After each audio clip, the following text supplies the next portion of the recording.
네, 시청자 여러분 안녕하십니까. 주식상담 전화, 두상전화. 한 주의 마지막인 금요일에 인사드립니다. 여러분들의 영의정 아나운서 김세영. 아나운서 권재윤입니다. 네, 한 주의 마지막 금요일이 다소 아쉽게 마감이 됐습니다. 미증시가 하락하면서 국내 증시도 흔들렸던 하루였는데 이 코스피가 생각보다 조금은 많이 밀린 것 같아요. 그러니까요. 코스피가 1.9% 넘게 하락했는데 외국인의 매도세가 정말 거셌습니다. 장 막판으로 갈수록 외국인이 점점 더 매도 물량을 넣으면서 좀 실망하신 투자자분들 참 많으셨을 것 같아요. 네. 좀 고민 있으신 분들도 그만큼 정말 많으실 것 같은데요. 지금 바로 이쪽으로 연락 주시면 됩니다. 네, 저희 전화, 문자, 유튜브 창구까지 활짝 열어놓고 있습니다. 이쪽으로 지금 바로 연락 주셔야 상담 받으실 수 있고요. 전화는 02-2000-4919번, 문자는 샵 2034입니다. 고민이 되시는 종목명, 매수가, 비중 보내주시면 저희가 꼼꼼하게 또 투자 전략 알려드리고 있으니까요. 오늘도 많은 참여 부탁드리도록 하겠습니다. 네, 그리고 여러분들의 종목 상담뿐만 아니라 계좌 포트폴리오 전반적인 상담도 도와드리고 있습니다. 아래 나가고 있는 문자 메시지 그리고 메일 주소로 여러분들 계좌 포트폴리오 전체적으로 보내주시면 또 세 분이 냉철한 상담 도와드리도록 할 테니까요. 여러분들 많은 참여 부탁드리도록 할게요. 네, 그럼 본격적으로 금요일의 주상전화 출발해 보도록 하겠습니다.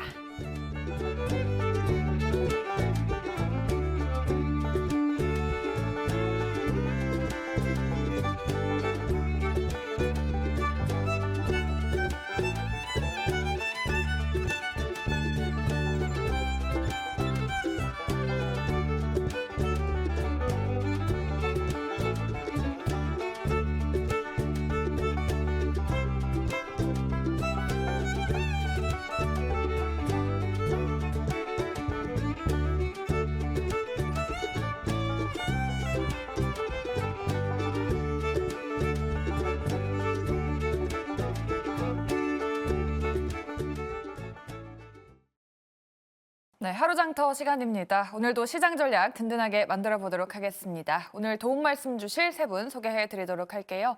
손요로 팀장, 김시은 팀장, 그리고 강호진 전문가 모셨습니다. 세 분 안녕하십니까? 네, 안녕하세요. 안녕하십니까? 네, 저희가 다음 주 시장을 대비하기 위해서 어떤 걸 봐야 할지 두 가지 준비했는데요. 첫 번째부터 바로 만나보시죠. 네, 인플레 우려에 시장이 맥을 못 추고 있습니다. 미국의 CPI에 이어서 PPI까지 예상치를 웃도는 또 경제 지표가 발표가 되면서 미증시가 하락하고 국내 증시도 좀 생각보다 많이 밀렸습니다. 어제가 옵션 만기일이었는데 오늘이 내마녀의 날이 아닌가 그런 생각도 들게 만드는 하루였는데요. 과연 다음 주는 반등이 나올 수 있을지 일단 새 전문가의 의견부터 듣고 시작해 보도록 할게요. 다음 주 시장 긍정일까요, 부정일까요? 팻말 바로 들어주시죠. 긍정 그리고 중립 긍정 나왔습니다. 그러면은 강호진 전문가님께 한번 여쭤보도록 할게요. 뭐 어제가 만기일이었는데 오히려 오늘 외국인이 좀 공격적으로 팔면서 지수를 좀 끌어내린 것 같거든요.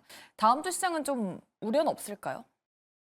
네, 일단은 뭐 다음 주에는 이슈가 두 가지가 있죠. 일단은 반도체와 관련된 이슈가 있는데 이제 엔비디아의 GTC가 예정이 돼 있고 또 마이크론의 실적 발표가 예정이 되어 있습니다. 물론 이제 GTC 같은 경우에는 반도체 섹터에 좀 모멘텀으로 작용할 수 있는 내용이고 또 마이크론의 실적 같은 경우에는 그러니까 이게 이상한 게 사실 삼성전자와 SK 하이닉스가 이제 메모리 반도체 기준으로 봤을 때 1, 2위죠. 근데 이제 마이크론이 3위인데 이상하게도 주가나 이런 실적에 대한 부분은 좀 마이크론을 따라가는 그런 경향이 좀 있습니다. 그래서 만약에 마이크론 실적 발표가 굉장히 좀 잘 나온다. 이미 지금 뭐 글로벌 증권사에서 봤을 때는 실적이 조금 더 시장 컨센서스보다 상회할 것이다라는 기대감이 좀 많이 실리고 있고 제가 지난번에 이 수출 동향과 관련해서도 안내를 드리면서 또 이 디램과 그리고 낸드 플래시 가격이 모두 상승하고 있다 이렇게 좀 안내를 드린 바가 있는데 이런 것들이 좀 기대감으로 실리게 되면서 마이크론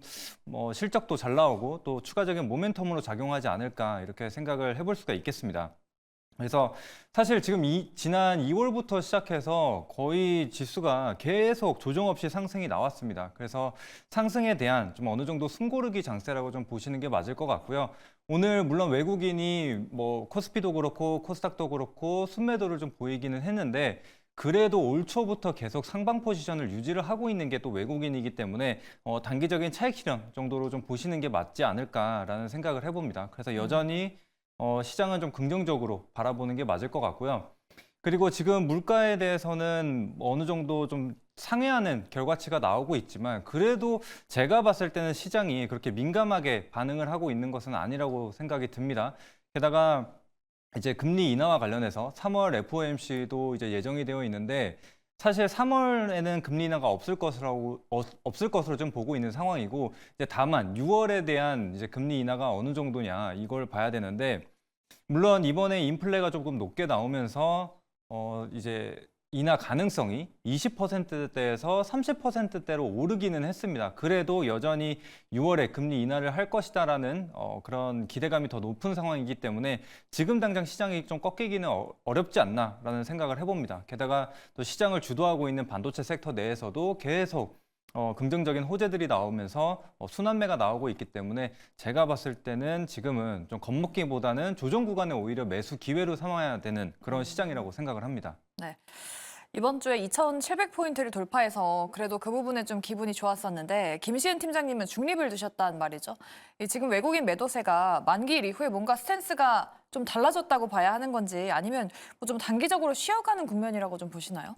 우선 단기적으로 쉬어가는 구간이라고 판단을 하고 있고요. 오늘 외국인이 굉장히 많이 팔았고 특히 프로그램 순매도 상위를 보면은 그동안 저피별이라고 불렸던 종목군들, KB금융이라든지 기아, 신한지주 이런 종목군들입니다. 특히 오늘 삼성물산을 필두로 저PBR 종목군들의 하락세가 굉장히 두드러지게 나왔고 외국인의 수급 이탈이 나와주긴 했으나 관련했을 때 이 흐름 같은 경우는 좀 단기적으로 보고 있다는 점. 지난해 외국인들의 수급 상황을 보면 11월부터 계속적으로 담았고 최근에 15조 정도 좀 계속 나와주고 있습니다. 누적적으로. 그런데 삼성물산도 그렇고 제2차 세미나가 나오기 전에 일시적으로 이렇게까지 이탈이 나왔다라는 것은 사실 제 개인적으로 이해가 가지 않는 부분들. 왜냐하면 계속 주가가 올랐던 상황에서 이들은 언제든지 차익을 할 수 있었어요. 그런데 오늘 좀 약간의 트리거가 나와줬고 특히 미국 같은 경우에 선물옵션 동기 만기도 나와 있고 FOMC라는 그런 빌미가 있다 보니까 약간 차익 실현을 한 것이 아닐까. 물론 외국인의 수급이 2, 3거래일 이내에 다시 돌아온지 여부도 조금 더 확인을 해볼 여지는 있지만 외국인의 큰 기조는 변하지 않았다라고 판단을 하고 있고요. 제가 중립 의견을 들었던 이유는 아무래도 미국 쪽에서 선물옵션 동기 만기가 나와 있고 FOMC라든지 GTC라든지 우리가 확인해야 하는 이벤트들이 굉장히 많다. 그 점에 따라서 중립 의견을 드렸는데 최근 들어서 엔비디아 금요일 주가의 변동성을 보면 변동성이 굉장히 심합니다. 특히 고가권에서 하락으로 나타났을 때 10% 넘게 하락하는 그런 부분들까지 나와주고 있는데 그때 위클리 옵션에 대한 영향이 좀 크다라는 분석도 나와주고 있고요. 그러면 오늘 예정되어 있는 선물옵션 동기 만기 같은 경우도 큰 폭의 변동성이 나와줄 수가 있으니 이 점도 우리가 조금 더 확인해 볼 필요가 있다는 점. 거기다가 GTC에서도 어떤 내용이 나오는지 특히 삼성전자가 CXL이라든지 다양한 기술을 좀 발표할 예정입니다. 그런 부분에서 어떤 내용이 나오는지는 잘 모르겠으나 우리가 생각했던 것 그 이상의 내용이 나와줘야 할 필요가 있다라고 보여지고 있고요. FOMC 같은 경우도 좀 6월 인하에 대한 기대감이 살짝 꺾였죠. 물론 아직까지 6월 기대감이 남아있긴 합니다만 관련했을 때 물가에 대한 불안감이 어느 정도 남아있다는 점에 대해서 점도표를 우리가 조금 더 세세하게 따져볼 필요가 있다는 점에 따라 우리는 조금 민첩하게 대응을 해야 한다. 이렇게 정리하겠습니다. 네. 미국의 또 옵션 만기일이 예정되어 있기 때문에 변동성이 조금은 나올 수 있다. 두 분의 사뭇 다른 뷰를 좀 들어봤고요. 그러면은 손준호 팀장님께도 한번 여쭤볼게요. 다음 주에 대형 매크로 이벤트들이 줄줄이 예정이 되어 있습니다. FOMC도 말씀하신 대로 예정이 되어 있죠. 근데 물가 지표가 예상보다 조금 높게 나와서 이번에는 금리 인하를 단행하지 않을 거다라는 의견이 우세합니다. 그러면은 뭐 6월쯤에 단행을 하게 될까요? 어떻게 예상하세요? 네, 확실하게 우리가 이 FOMC랑 어떤 제롬 파월 연준의장의 발언 이런 데 했을 때 회의에서 이분이 과연 무슨 말씀을 하실까 맞추는 건 사실 의미가 없다라고 판단됩니다. 맞추는 건 거의 불가능에 가깝죠.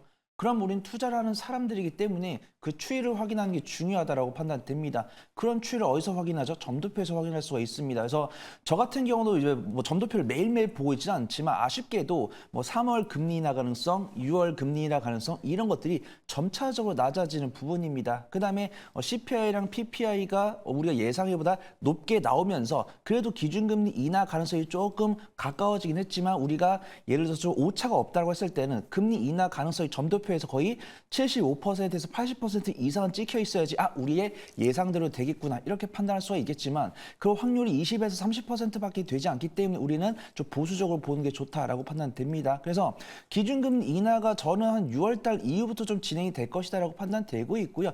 그나마 이제 제롬 파월 연준 의장 입장에서는 매파적으로 발언을 못하는 거죠. 근데 이런 CPI랑 PPI가 그냥 단순하게 물가를 잡지 못했다라고 해석하시는 분들 계시지만 아직도 우리의 이제 소비가 견조하다 이렇게 보시는 분들 계십니다. 그렇기 때문에 우리가 막 경기 침체가 나와가지고 정말 힘들어 죽겠다고 아우성이 나와야 죽는 소리가 나와야 제롬 파월 연준 의장이 굽히면서 기준금리 인하를 할 텐데 오히려 우리가 아직 좀 덜 힘든 것이 아닌가 이렇게 소비가 견조하기 때문에 제롬 파월 연준 입장에서는 조금 더 시간을 끌어도 되는 것이 아닌가 이렇게 생각하는 분위기가 있습니다. 그러면서 바닥 대비해서 많이 올라왔던 종목들이 좀 조정을 보이는 부분이고요. 저는 아무래도 우리가 예상했던 그 제롬 파월 연준의 발언이나 기준금리 조정 스탠스를 보긴 어렵겠지만 아직 뉴욕 시장이나 국내 시장 이제 기술적 분석을 통해서 했을 때 단기적인 저항권을 이탈하는 모습이 확인되지 않았고요. 어제랑 오늘 수급동을 보더라도 어제 이제 미결제 약정이 줄어들면서 외국인이 강하게 매수를 했지만 그에 따라 일부 차익 실현이 나올 수 있다고 판단됩니다. 우리가 예상할 수 있는 우리가 원하는 반응은 나오지 않겠지만 아직은 하방에 대한 갭이 남았으니까 그런 부분을 확인하면서 나의 대응 전략을 바꿔 나가도 늦지 않을 것 같다. 이런 말씀을 드리도록 하겠습니다. 섣부르게 전략을 세우기보다는 다음 주 매크로 이슈들을 좀 지켜보면서 저희와 함께 차근차근 전략 만들어 나가셨으면 좋겠습니다. 저희 시장 전략 한번 세워봤고요. 저희 섹터 하나도 한번 짚어보도록 할게요. 두 번째 이슈는 2차 전지 보도록 하겠습니다. 2차 전지 오늘은 좀 반등하나 싶었는데 오늘도 좀 하락이 나왔습니다. 뉴욕 증시에서 테슬라가 올해 계속해서 밀리고 있고요. 또 전기차 스타트업인 피스코가 파산 절차에 착수했다라는 소식도 들려왔습니다. 그러면서 국내 증시에서도 투자 심리가 얼어붙는 모습이었는데요. 과연 2차 전지 지금이 매수 기회일지 다음 주 어떻게 흘러갈지 세 분의 의견 통해서 들어보도록 하겠습니다. 팻말 바로 들어주시죠. 2차 전지는 의견이 좀 갈렸습니다. 긍정 그리고 중립 두 분 나왔네요. 그러면 일단은 김시은 팀장님께 여쭤보도록 할게요. 중립 의견을 주셨는데 제가 2차 전지가 좀 밀리면 조정 시 사야 하나 했는데 아직은 좀 타이밍이 아닌 걸까요? 테슬라의 지표를 먼저 보실 필요가 있지 않을까. 아무래도 우리나라 투자자분들 중에서 테슬라 주주분들이 굉장히 많습니다. 그만큼 테슬라가 어떤 방향성을 가지고 움직이는지에 따라서 2차 전지의 향방이 조금씩 갈린다라고 보여지고 있는데 최근 테슬라의 주가 하락세가 계속해서 나와주고 있는 상황이라고 보시면 좋을 것 같아요. 연초 대비했을 때 약 40% 정도 하락을 하고 있는데 아무래도 지금 심리적 지지선이라고 할 수 있었던 그 부분까지 깨고 내려가면서 차트적으로도 굉장히 좋지 않은 상황입니다. 물론 스타트업 기업이 파산을 했다에 대한 여부는 저는 그렇게까지 악재는 아니라고 보여지고 있어요. 관련했을 때 전기차 시장 앞으로 성장성이 굉장히 많이 나올 것이다라는 기대감에 따라서 굉장히 많은 기업들이 뛰어들었습니다. 그런데 테슬라도 그렇고 중국 기업도 그렇고 계속해서 치킨 전쟁을 진행을 하고 있죠. 물론 그 과정에서 좀 자금 여력이 되지 않는 기업들 같은 경우에는 파산이라든지 혹은 회생 절차를 밟게 될 겁니다. 중국 같은 경우도 그렇게 해서 굉장히 많은 기업들이 정리를 당했어요. 결국은 이런 흐름들이 계속해서 나와야지 다시 한번 전기차 기업이 살아날 수 있다라고 보여지고 있고요. 관련했을 때 테슬라의 주가 부진으로 인해서 센티가 어느 정도 안 좋아지게 되고 그로 인해서 셀 기업이라든지 혹은 양극재 기업들에도 영향을 미칠 수 있다는 분석이 나와주고 있습니다. 거기다가 더해서 최근 2차 전지 섹터가 반등을 했던 가장 큰 요인이 리튬 가격이 반등을 하고 있다라는 여부였는데 어제 리튬 선물 가격이 다시 하락을 했습니다. 그러면 2차 전지 섹터가 반등을 했던 그 요인이 약간 해석이 된 부분이다 보니까 이런 분들까지 우리가 조금 더 체크를 해볼 필요가 있다는 거죠. 그러면 결국 다시 한번 2차 전지 섹터를 보기 위해서는 리튬 가격이라든지 다시 한번 전기차 섹터에 대한 투심이 올라왔을 때 그때 다시 한번 잡아도 괜찮다라는 의견 드려보도록 하겠고 다만 제가 중립 의견 드렸던 이유는 좀 단기 트레이딩 관점으로 여전히 전고체 쪽에 대해서는 수급이 계속 들어오고 있다. 외국인 쪽에 대해서 수급이 어느 정도 일정하게 들어오고 있으니 관련 기업 같은 경우에는 우리가 조금 더 체크를 해볼 필요가 있지 않을까. 대표적으로 이수 스페셜티 케미컬이라든지 레이크 머티리얼 같은 경우도 보면 지금 11선을 좀 붙잡고 그래도 반등을 하려는 모습이 나와주고 있어요. 이런 종목군들에 한해서는 우리가 좀 실적 말고 기대감을 안고 올라가는 종목군들 같은 경우는 단기 트레이딩 관점으로는 보셔도 괜찮지 않을까 이렇게 정리하겠습니다. 네. 말씀하신 대로 지금 소재 쪽에 이슈가 있습니다. 작년에 전기차 시장이 성장세를 보였는데도 불구하고 배터리 소재 업체들은 역성장을 기록하면서 힘든 한 해를 보냈다고 합니다. 그런데 올해 상반기에도 이 추이가 이어질 것이다라고 하던데 강우진 전문가님께 한번 여쭤볼게요. 팀장님이 말하신 대로 리튬 가격이 바닥 찍고 올라오긴 했는데 최근 며칠간 다시 하락하긴 했거든요. 이 소재주들은 아직까지는 좀 보수적으로 봐야 될까요? 네, 지금 상황에서는 보수적으로 보는 게 맞지 않을까라는 생각을 해봅니다. 일단은 그 소재가 결국에는 가격이 좀 인상이 그러니까 가격이 상승하기 위해서는 결국에는 수요가 많아져야 되는 상황이죠. 그런데 지금 전기차 수요에 대해서 아직까지는 회복이 안 되고 있는 상황인 만큼 지금 당장 뭔가 그런 기대감을 갖기에는 조금 이르지 않나라는 생각을 해봅니다. 그래서 지금 뭐 양극재 관련주인 뭐 에코프로나 포스코홀딩스 같은 경우에 지금 주가가 크게 반등이 나오지 못하고 있는 상황이죠. 그렇기 때문에 일단은 지금 우리가 반도체 때를 한번 생각을 해보시면 좋을 것 같습니다. 반도체도 어마어마한 상승을 좀 보이다가 그 업황이 꺾이게 되면서 계속 하락을 좀 보였었죠. 그런데 우리가 반도체 전환 시점을 한번 생각을 해보시면 좋을 것 같습니다. 물론 일단 1차적으로 기대감이 실리기도 했지만 실제로 실적이 좀 개선되는 모습들이 확인이 됐거든요. 그때부터 이제 본격적으로 불이 붙었다라고 좀 보시면 될 것 같은데 2차 전지도 마찬가지라고 생각을 합니다. 이미 기대감이나 미래 수익에 대해서 땡겨왔기 때문에 지금 당장은 뭔가 뚜렷한 실적 개선세라든지 아니면 전기차 수요 회복이 좀 나타나야 이런 소재주들도 본격적인 반등이 나오지 않을까라는 생각을 해봅니다. 그래서 앞서 팀장님께서 말씀하신 대로 지금은 뭐 새로운 기술이나 아니면은 뭐 전고체 배터리와 같은 이런 이슈가 있는 기업들 위주로 좀 보시는 게 맞을 것 같고 지금 기존에 많이 올랐었던 양극재 기업들 같은 경우에는 조금 더 천천히 보셔도 늦지 않지 않나라는 생각을 해봅니다. 네. 또 우리 손여로 팀장님께도 여쭤볼게요. 워낙 2차 전지 긍정 뷰 많이 들어두셨었는데 옆에 또 짝꿍분들은 또 중립을 들어주셨단 말이죠. 뭐 아직 전기차 수요도 부진하고 또 아직까지는 보수적으로 봐야 된다라는 의견 말씀해 주셨는데 팀장님은 조금 반대 의견이신가요? 네, 최근에 2차 전지를 조금 재미를 보고 있기 때문에 저는 긍정 말씀 좀 드리도록 하겠습니다. 차트를 좀 비교를 해볼게요.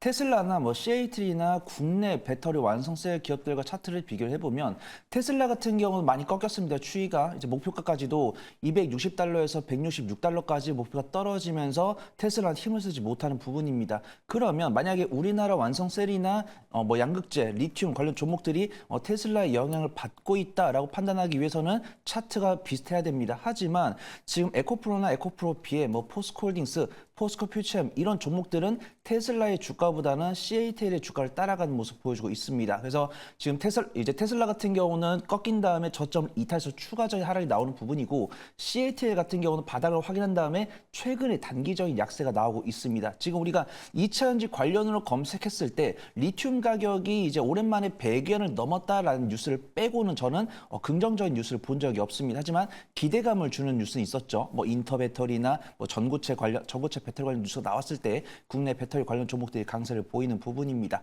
그다음에 에코프로나 에코프로 BM, 포스코홀딩스, 포스코 퓨처를 봤을 때 주가는 횡보하고 있습니다. 절대 우하향하고 있지 않아요. 횡보를 하고 있고요. 21선 위에서 버티고 있습니다. 그다음에 수급동을 봤을 때 외국인과 기관의 매수와 매도가 번갈아 나오고 있지만 자세히 보시면 매도보다 매수가 우세한 것을 확인할 수가 있습니다. 그다음에 우리가 알만한 뭐 전고체 배터리나 장비주들 이런 종목들도 우하향을 하고 있지 않고 단기적인 슈팅 나온 다음에 숨고르기를 하고 있는 부분이기 때문에 저는 부정적으로 볼 필요는 없다라고 판단되고 있고요. 나는 만약에 2차 전지라 섹터를 매매를 해가지고 2주 안에 수익을 보겠다 라고 하신 분들은 좀 보수적으로 타이트하게 매매를 해보시면 좋을 것 같고 나는 2차 전지를 한 달, 석 달, 6개월 보고 투자를 하겠다라고 하신 분들은 지금도 이제 소액 정도는 담가볼 수 있는 좋은 상황이다. 이렇게 좀 말씀을 드려보도록 하겠습니다. 네.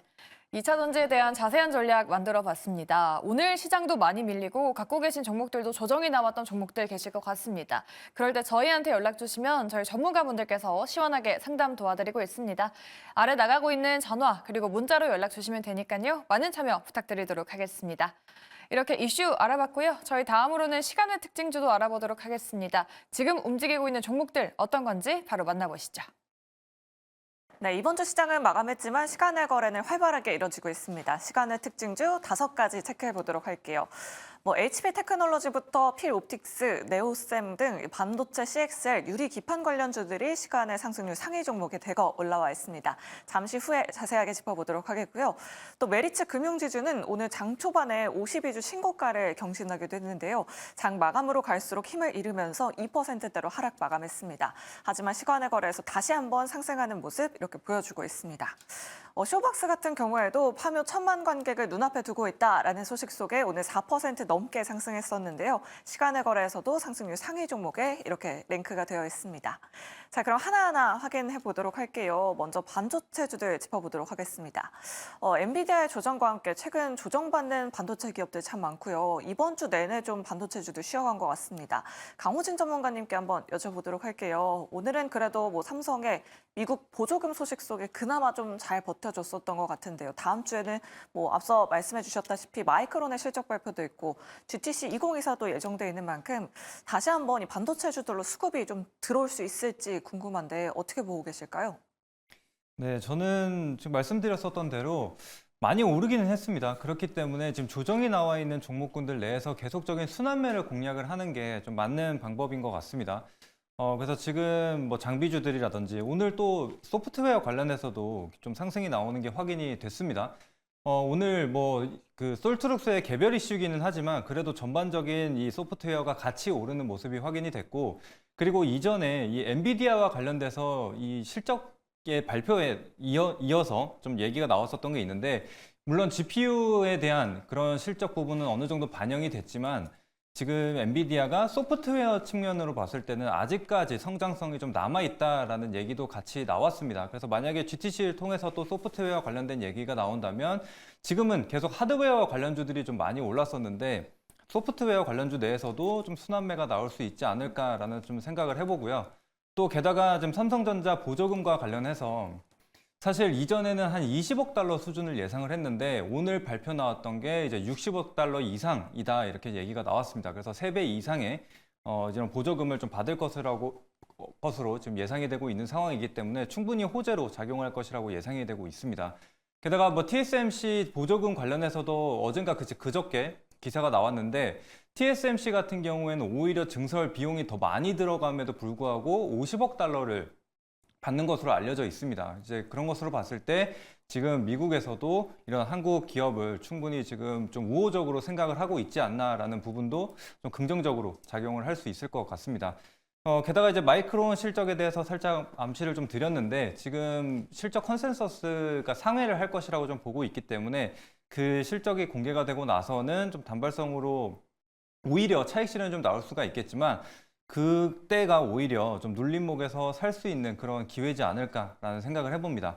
그래서 지금 시장을 보게 되면 계속 상방으로 이어가고 있습니다. 근데 시장을 끌어올리려면 결국에는 주도 섹터가 움직여야 되는 걸 여러분들이 기억을 하셔야 됩니다. 그러면 지금 주도 섹터를 봤을 때 이전에 그러니까 2023년부터 주도 섹터를 보게 된다면 반도체 아니면 2차 전지였습니다. 그런데 현재는 2차 전지가 좀 주춤하는 모습들이 나오고 있고 반도체가 계속적으로 시장을 이끌어가고 있는 상황인데, 그런 상황에서 시장을 끌어올리려면 뭔가 주도 섹터가 하나 필요하겠죠. 근데 이제 반도체마저 가지 못한다라면은 시장은 하방으로 봐야 되는 게 맞다라고 생각을 합니다. 근데 지금 현재 시장이 상방으로 보고 있다면은 반도체가 계속적으로 올라가야 되지 않나라는 생각을 해봅니다.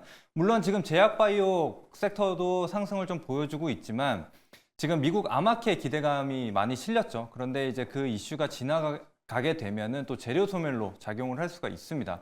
그래서 또 제약바이오 섹터 내에서 차익 실현이 나오게 된다면 그 그 수급이 또 다른 곳으로 이동을 해야 되는 부분인데 또 반도체로 다시 돌아오지 않을까라는 생각을 저는 개인적으로 해봅니다. 그래서 그 내용 참고하시고 좀 보시면 될 것 같습니다. 네, 알겠습니다. 그럼 김시은 팀장님께도 한번 추가적으로 더 여쭤보도록 할게요. 만약에 GTC 2024 이후로 좀 반도체 업종 업사이드를 예상을 해본다면 지난번 엔비디아 실적 발표 이후에는 좀 소외받았었던 종목들이 많이 올라갔었잖아요. 뭐 ISC라던가 액침 냉각, 뭐 유리기판 이런 관련주도 올랐었는데 원래 그동안 기존에 강했었던 그런 주도주들이 다시 한번 또 상승할 수 있는 기회가 될 수 있을까요, 팀장님?